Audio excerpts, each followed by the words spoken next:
आगवणी कुटुंबियांची दोघांना अटक करण्याची मागणी होती ती पूर्ण झाली। असं आहे की आज सकाळी त्यांना अटक करण्यात आलेली आहे आणि या प्रकरणाचं गांभीर्य लक्षात घेता पोलिसांनी योग्य कारवाई केलेली आहे आणि पुढेही हे प्रकरण लॉजिकल एंडला नेण्याकरता ज्या ज्या गोष्टी करण्याची आवश्यकता आहे त्या त्या गोष्टी पोलीस करतील। अशा प्रकारे प्रताडित करून आत्महत्या करायला मजबूर करणं या गोष्टी सहन केल्या जाणार नाहीत।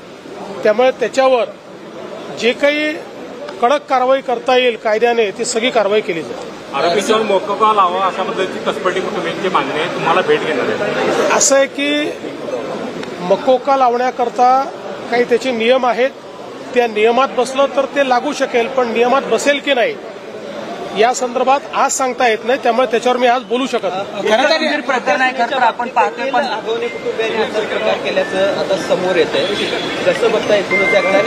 फार वाईट आहे। म्हणजे आजच्याही या 21व्या शतकामध्ये जेव्हा मुलींमध्ये आणि सुनांमध्ये कोणताही फरक करणं हे चुकीचं आहे, अशा परिस्थितीत अशा प्रकारची वागणूक देणं हे मला असं वाटतं अतिशय पाप आहे आणि ते या ठिकाणी झालेलं दिसतं। दोन आरोपींना साहेब पकडलेलं आहे। कारवाई जी ती त्यावेळी झाली नव्हती, पहिल्या सुनेला तक्रार दिली होती त्यावेळी कारवाई झाली,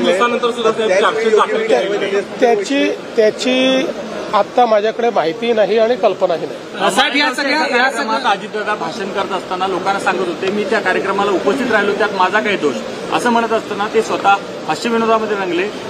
सरकार म्हणून गंभीर आहेत पण अजितदादा त्यामध्ये गंभीर नाही असं दिसत आहे। नाही, अजितदादा गंभीर नाही असं नाही। त्यांचा सांगण्याचा उद्देश एवढाच होता की कुठल्याही कार्यकर्त्याकडे किंवा समाजात कोणाहीकडे लग्नाला बोलवलं तर आपण जातो, त्यावेळी आपल्याला ही कल्पना नसते की पुढे काय घडणार आहे, एवढंच सांगायचा प्रयत्न त्यांनी केला। खरं तर साहेब या दोन आरोपींना पकडलेलं आहे, मात्र हे दोन्ही आरोपी 7 दिवस तळेगाव परिसरात होते, ते बिर्याणी खात असलेले देखील व्हिडिओ समोर आलेले आहेत। पोलिसांचे फेल्युअर समजायचं का? मला असं वाटतं की पोलिसांनी त्यांना पकडलेलं आहे, पोलिसांनी उचित कारवाई केलेली आहे, पुढेही पोलीस उचित कारवाईच करतील।